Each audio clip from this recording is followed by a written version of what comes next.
حضرت حسن کله پیدا شوی دی؟ علی صاحب نه پس دی بادشاہ شو.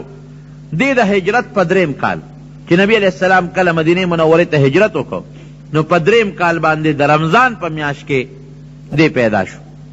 نبی علیہ السلام چې کله خبر شو نو فوراً د فاطمه رضی الله عنها کره ورغی، وی ماشوم مال راوله. هغې ورته روچت کن وصیه دی، د لور زوی دی، روچت یې که ورته. حضور پاک مبارک ورته لومبې په غوږ کې بانګ ووی او یو کجوره یې راواغېشته، په خپله خوله مبارکه کې وچوپله، او هغه کجوره چې خپله خوله کې وچوپله هغه یې راواغېسته د حضرت حسن په خوله کې کېښوده. گویا کې د ده وجود ته لومبې لاړې د کجورو سره چې ننوتې هغه د پیغمبر علیه السلام مبارک لاړې وې. بیا تپوس وکړه، وی دې بچي لم نوم یې ښوده دی که نه؟ هغې ورته وی او صاحب، وی څه نوم م ولی ایښی دی؟ وی حرب. حرب په عربی کې جګړې ته وایي، چې دی به د دشمن د کافر مقابله کې جهاد به کوي، مجاهد به. نبی علیہ السلام وفرمایل نه، حرب نوم بوله نیک د نوم ورته زیږدم، دله ما حسن نوم کېښود. حسن معنا ډېر ښکلی، دا نوم ورته پیغمبر علیہ السلام کېښود. په 9 روز ورته نبی علیہ السلام عقیقه وکړه. عام مسلمان چې کله بچی پیدا شي نو په 9 روز هغه له عقیقه پکاري. یو څو کار په 9 روز پکاري. یو دا چې نوم به ولېږدي، په 9 روز نوم کېښودل مقرر الپکاري. خشته نوم چې کوم اسلامي نومي، لکه ګوره پیغمبر علیہ السلام له څونه ښکلی نوم کېښود، حسن معنا ډېر ښکلی.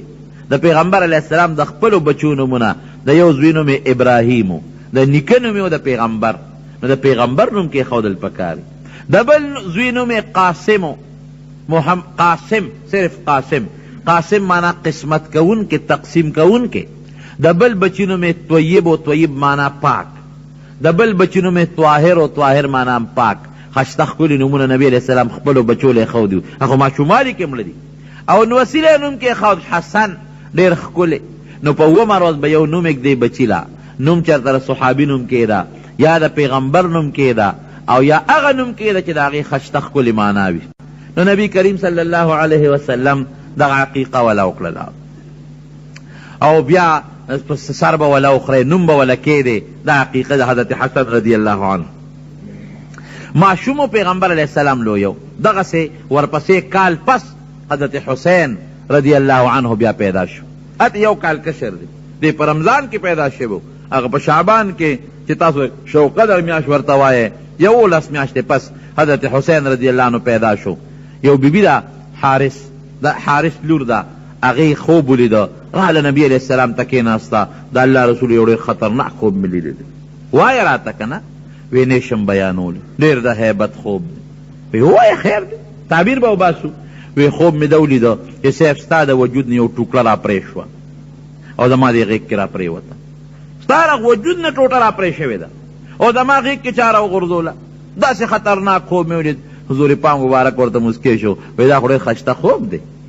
وی زما د وجود ټوکړه ده، دا معنا چې زما د لور فاطمې بچی به پیدا کېږي، اب ستا غېږ کې را غورځېږي، ته به خدمت کې، ته به دایي، ته به تربیت کې. دا خو ډېر ښایسته خوب دی. او چې کله حضرت حسین رضی الله عنه پیدا شو، هغسې پیغمبر علیہ السلام ورغی، په غوږ کې ورته بانګ ووی، او هغه ګوټي وله ورکړه، کجوره په خوله مبارکه کې وچوپله، هغې د هغه په خوله کې کېښودله، او په 9 ورځ باندې د هغه عقیقه وکړه. وی نوم هم وله څه کېښود؟ هغه زوړ نوم یې وله ایښود چې کوم حسن له وی حرب نوم وله کېښود. وی نه دا نوم مې نه دی خوښ، وی دله حسین نوم کېښودل پکار دی. حسن ډېر ښکلی، حسین تصغیر ورته مونږ وایو، دا خشتوکې چې مونږ پښتو کې وایو ورته، دې معنا ده. د تصغیر معنا خشتوکې، خوشرنګه. عجیبه اتفاق و، د پیغمبر علیہ السلام سره دواړه په شکل کې یو شانتي و، خو د دې نامه نه پورته د پیغمبر علیہ السلام سره حسن یو شانتي و. یعنی د نوم نه پورته چې د پیغمبر علیہ السلام لاسونه، مخ مبارک، سترګې مبارکې، غوږونه او مخ، دا د حسن ورسره یو شانتي و.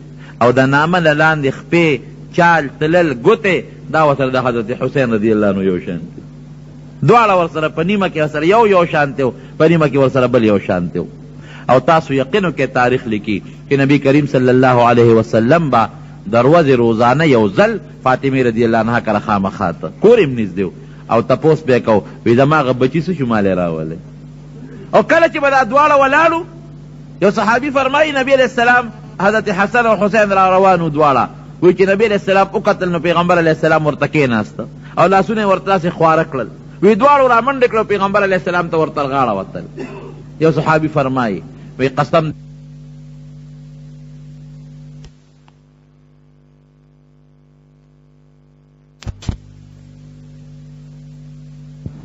او جامع چولی دی خشته ښکلې او جمعات ته راننوتل را منډې والې وی پیغمبر علیہ السلام مبارک تقریر په نیمه کې پرېښودو او د منبر نه راکوز شو یو یې په خیط لاس کې رونیوه او بل په دې ګس لاس کې یو یې په دې خیخ په کېنو او بل یې په دې ګس اخپه باندې کېنو او خپل تقریر یې شروع کړ وی به خلکو ته کتل به دې بچو ته کتل او وی فرمایل چې الله رښتیا وایي انما اموالکم و اولادکم فتنه چې ستاسو مالونه ستاسو بچي دا مصیبت دی دا فتنه ده تقریر مې کو دا دواړه چې مې ولیدل چې را منډې والې نو ټینګ نه شوم تقریر مې پرېښود او دواړه مې راوچت کړل ځان سره مې کېنول دا انتهایی محبت دی یو صحابي فرمایي چې نبی علیہ السلام مونځ کو په سجده باندې پرېوته دا ماشومان رالل د نبی علیہ السلام سره لوبې کول واړو که نه ځکه د نبی علیہ السلام د وفات په وخت کې حضرت حسن دا 2 کالو او حضرت حسین د 2 کالو واړو وی د دواړه په ملا د پاسه ورته سواره شو وی تر هغې پورې پیغمبر علیہ السلام مبارک سر د ځمکې نه نه اوچتو تر څو چې دوی د شانه کوشه وینو چې که زه سر اوچت کم دا ونه غورځېږي او زه اکثر یو صحابي فرمایي ما نبی علیہ السلام لیدلی چې په سجده به پروتو حضرت حسن راغی دی ماشوم و رکوټ ولا خبرې نه شوې کولی د حضور پاک د دې دواړو خپو په منځ کې به ننوته رکوټ یې هغه هم دونه مینه ورسره کوله نو نبی علیہ السلام مبارک به تر خپې کولاو کړی او د پیغمبر علیہ السلام ته ورته غاړه ګیره به یې ونیوه ورته د نبی علیہ السلام نه او کله به د پیغمبر علیہ السلام په دې سټ باندې راسواره شو دا ماشومانو د حضور پاک مبارک دوی سره مینه او د دوی هغې سره مینه یو صحابي فرمایي وی شپه د شپه وی زه روان یم وی نبی کریم صلی الله علیه وسلم مخکې دی وی چې ما ته یې وکتل حضرت حذیفه رضی الله عنه فرمایي وی ما ته وی څه کوې حذیفه وی چې صاحب زه ستا څوکۍ ته ولاړ یم شپه ده نو تاسو څنګه راوتې وی یو فرشته د اسمان نه راکوزه شو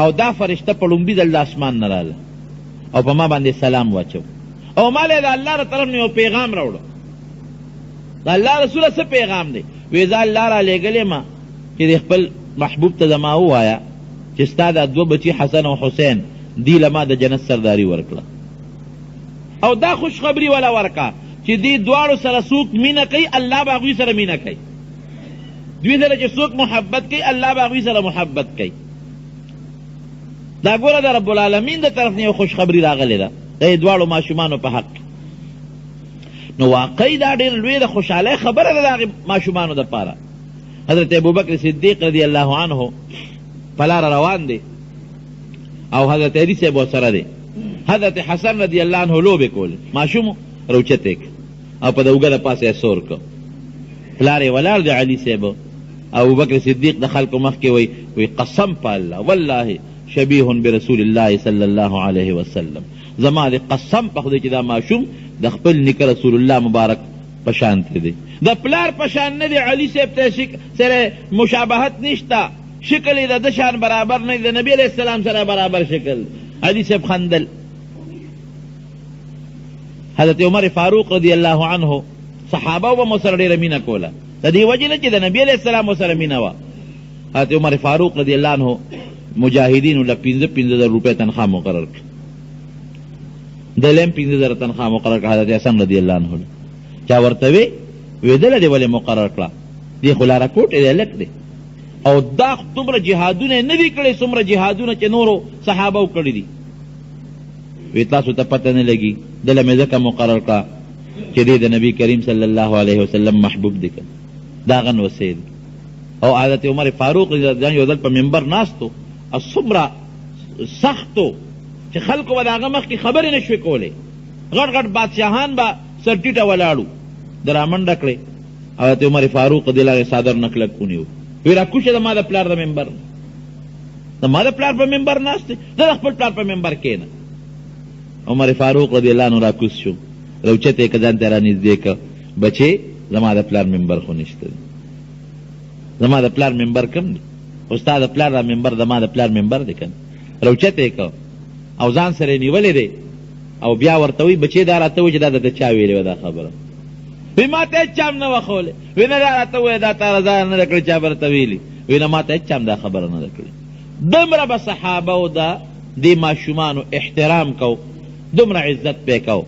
یو ځل نبي علیه السلام حضرت حسن رضی الله عنه په دې اوږه د پاسه سور کړی دی، په دې اوږه یو خپې دې طرف ته راویځانده ده، یو خپې هغې طرف ته راویځانده ده. یو صحابي فرمایي وی زه ورلم، وی ما چې صاحب مال یې راکوې نه ما ته یې پرېږده. وی ما وی چې ای لکه په ډېره ښه سورلی باندې سورې، نعم المرکب الذي رکبت، په ډېره ښه سورلی باندې سورې. وی نبی علیہ السلام وفرمایل چې سورلي خو مزېداره ده خو شهسوار هم ډېر مزېدار دی که نه، کوم چې په دې سورلی سور دی هغه هم نعم الراکب هو، شهسوار هم ډېر مزېدار دی. نو په دې اوږه د پاسه به نبي علیہ السلام کېنولو او ګرځاو به ځان سره او محبت به ور سره کو. دغه دنګې حضرت حسین رضی الله عنه هغه هم د پیغمبر علیه السلام د حضرت حسن کشر رور دی، ما تاسو ته یو کال کشر دی. هغه سره پیغمبر علیه السلام به ډېر انتهایی محبت او مینه به ساتله.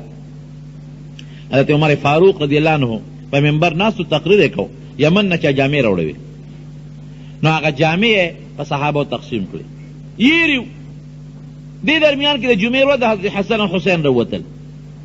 او چې خیال یې راغی ما خو نورو هلکانو له جامې ورکړې، دوی له خو مې ورنه کړې، جوړې خلاصې شوې. نو ډېر زیات خفه شو. چا ورته ولې خفې؟ وایي د دې ماشومانو له مې جامې ورنه کړې، هیر مې. فوراً یې د یمن والي ته خط ولېږوي، دوه جوړې هغسې اعلی راولېږه زر، نه هغسې دوه جوړې یې ورته راولېږلې، یو یې حضرت حسن له ورکړه، یو حضرت حسین له. نو بیا چې په منبر کېناست وایي اوس خوشحاله شوم. ولې؟ وایي د نبي علیه السلام په نوسو مې جامې ولیدې خشته ښکلې، نو اوس خوشحاله شوم. او چې مشوره به یې کوله د مشرانو صحابه کرامو سره، نو صاحب حضرت حسن او حسین که به رالل کې به ناستل، عمر فاروق رضی الله عنه به دا ورته نه وي چې پاسې د دوی سره مشوره کوم، هغوی به یې کېنو. یو ځل عبدالله ابن عمر دی رضی الله عنه خپل پلار ته وایي حضرت عمر فاروق ته، وی ته د دې هلکانو سره ډېره مینه کې، حسن او حسین سره، او خبرې خو د جهاد دي، نو دوی په کوم جهاد کې د ما نه مخکې دي؟ عمر فاروق رضی الله عنه ورته وایي وی تاسو خپل پلار ته وګورئ او د حسن او د حسین پلار ته وګورئ. وی د دوی پلار ستاسو د پلار نه پیغمبر علیه السلام ته ډېر نږدې و، او وی دوی ستاسو نه نبي علیه السلام ته ډېر نږدې و. نو بچې د پیغمبر علیه السلام د خوښۍ د وجې نه دوی سره د ډېره زیاته مینه او محبت کوم. سخا پکې دومره ډېره وه حضرت حسن رضی الله عنه کې چې یو ځل په لاره باندې روان دی، یو حبشي غلامو، هغې حبشي غلام سره تور غلامو سپیو، نو د حبشي غلام هغه ډوډۍ نه به یو نوړی خپلې خولې ته اچوله او یو نوړی به یې راغېشته سپي له به یې ورکوله، بیا به یې نوړی ماته کړه خوله کې به یې واچوله، بله نوړی به یې سپي له ورکوله. نو نیمه ډوډۍ په خپله وخوړه او نیمه سپي وخوړه. حضرت حسن رضی الله عنه چې راغی ورنږدې شو، ویې لکه دا سپی د شړه نه چې ډوډۍ یې پې نیمه خلاصه کړه، دا دې څه وکړل؟ دا به دې شړلی و که نه؟ ځان ته دې درولو، نیمه دې خپله وخوړه، نیمه یې دې سپي له ورکړه. حبشي غلام ورته وایي وی څنګه چې زه د الله بنده یم، د الله مخلوق یم، دا هم د الله مخلوق دی، زه م اوږي یم او دا هم اوږي دی. نو ما ته دا خبره ډېره بده ښکاره شوه چې زه خو د خپل ځان په دې ډوډۍ موړ کړم او د الله دا مخلوق اوږي دی، داسې اوږي پرېږدم؟ وی دا باغ ده، وی ته څوک یې؟ وی د ابان ابن عثمان غلام یم، د حضرت عثمان رضی الله عنه د زوی غلام یم. وی دا باغ د چا دی؟ وی دا هم د هغه دی. وی دلته لږ ودرېږه زه راځم. لاړه د حضرت عثمان رضی الله عنه هغه زوی له ابان له، وی ستا فلانکي ځای کې چې کوم باغ دی هغه باغ خرڅی نه چې د نیواله، او ستا د هغه باغ یو غلام دی یو تور حبشي، دا دواړه را باندې خرڅ کړه. وی ډېره ښه ده، جوړه یې ورسره وکړه، باغ یې هم ترې واخېسته او غلام یې هم ترې واخېسته، کاغذ یې ورسره ولیکل چې راغی هغه باغ ته، هغه تور غلام هغسې ولاړ دی، سپی ورسره دی. هلکه وایي ستا دا باغ ما واخېسته، ستا د مالک نو ته مې هم واخېسته. دی ورته پاسېد، جی حضور ټیک شو چې تا زه واخېستم خو ستا غلام یم، چې څه خدمت یې ستا به کوم، د الله به کوم او ستا به کوم. وایي ستا هغې خبرې په ما ډېر لوی اثر وکړ. نو د الله د رضا دپاره ما تا آزاد کړی، او چې دا کم باغ مې واغش دا مې تاله خیراتي درکړه، دا باغ هم ستا شو. ګوره د نبي علیه السلام نوسیر هم هغه د سخا هغه اثر پکې پروت دی. یو ټکي نه باندې خوشحاله شو چې ښه زم د الله مخلوق یم غلام وي، دا سپیم د الله مخلوق دی، زم اوږې یم دا سپیم اوږې دی. دا راته ډېره بده ښکاره شو چې زه ځان موړ کړم او د الله دا مخلوق سپی دی اوږې پرېږدم. هغې نه دونه متاثر شو غلام او باغ یې واغېشت، غلام یې ازاد کو او باغ یې غله ورکو. وی دا باغ مې تاله خیراتي درکړه، اوس غلام به باغ کې خدمت به دې کو ستا شو. سپي مه ساته، سپي ساتل ښه نه دي، خو ځه.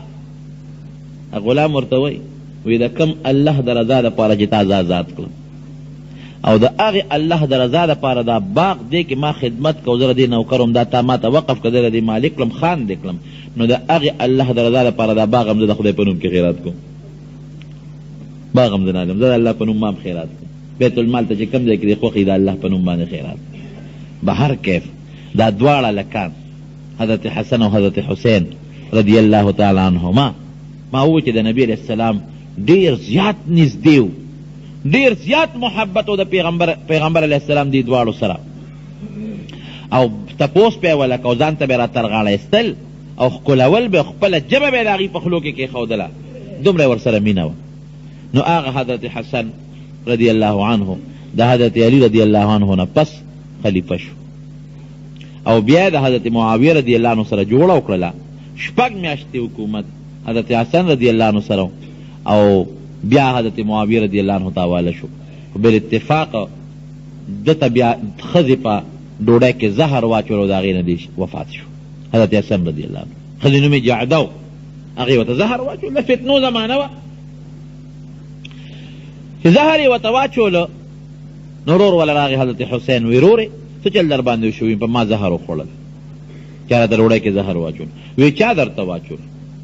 وی ته به پیسو کې که نوم یې درته وښیم؟ وی زه به یې مړ کړم هر چا چې راته زهر اچولي. وی ګوره نوم درته نه ښیم چې ما ته چا زهر اچولي، ګوره په خپل ژوند یې نوم وانه غشت. وی ځکه وی که دا زما په چا شک دی او ده ماله په یقین کې زهر را کړي نو لوی خدای پیشه او دی پیشه، او که زما پې شکي زهر یې نه را کړی نو ستا د وجلو ورسره حق نشته. خپلې ښځې ورته زهر اچولو، چاته یې غږ ونه کړه چې ما ته دې زهر اچولي دي. چې کله بیا وفات شو نو د وفات کېدو نه مخکې وصیت وکړه خپل لور ته، وایي داسې وکړه چې حضرت عایشې رضی الله عنها نه تپوس وکړه، زما د زړه د ارمان دی چې د خپل بابا د نبي علیه السلام د خپو سره خوا کې د دفن شو، او کوټه د عایشې صدیقې ده، د هغې نه ته معلومات وکړه نو که ماله ځای راکوي لږ غوندې نو چې زه پکې دفن شم. نو لاړ د عایشې صدیقې نه اجازت وغوښت، هغې ولې اجازت ورکړې ډېره ښه ده. نو ورور ته وایي وی ورور یې ګوره یو خبره بیا هم کوم، وی دا خو زه جمدیم نو ماله اجازت راکړه، هسې نه که زه مړ شم د دې نه خوښه نو د مرګ نه پس بیا هم تپوس وکړه، نو که بیا هم دلې اجازت درکړه او د مسلمانانو په منځ کې څه فتنه هم نه جوړېدله نو ما د نبي علیه السلام سره خوا کې د خپل بابا سره خوا کې دفن کړه، او که څه فتنه جوړېدله یا د هغې زړه نو بیا مې د خپلې مور خپو ته خښی د حضرت فاطمې رضی الله عنها د مدینې منورې په قبرستان کې. نو چې ساعت یې وتله وفات شو نو هغه لاړ، نو بیا د عایشې صدیقې رضی الله عنها تپوس وکړه، هغې وی بلکل ما مخکې هم اجازت درکړی دی اوس هم درکوم، راوړی دلته کې دفن کې. خو د مدینې چې کوم والي و په هغه وخت کې مروان ډېر ظالم سړی و، مخکې ښه سړی و خو د دې ولایت نه پس بیا د ډېر لوی ظلمونه کړي دي، هغه پرې راضي نو، هغه وی نه د نبي علیه السلام خوا کې به دې نه دفن کېږي، لویه جګړه ترې جوړېدله. نو بیا حضرت حسین رضی الله عنه او د صحابو په مشوره باندې د فاطمې رضی الله عنها خپو ته هغې سره خوا کې ورته قبر وکنو او دې په هغې کې بیا دفن شو حضرت حسن رضی الله عنه. او جنازه حضرت سعید ابن العاص رضی الله عنه چې دا 10 مبشرو کې دي، هغه 10 صحابه کرام چې پیغمبر علیه السلام په جون باندې د په یو مجلس کې د جنتي نوم اغشتی و چې فلان کې به جنت کې یو پکې د نوم اغشتلی شوی، نو به هر کیف هغه پې جنازه وکړله.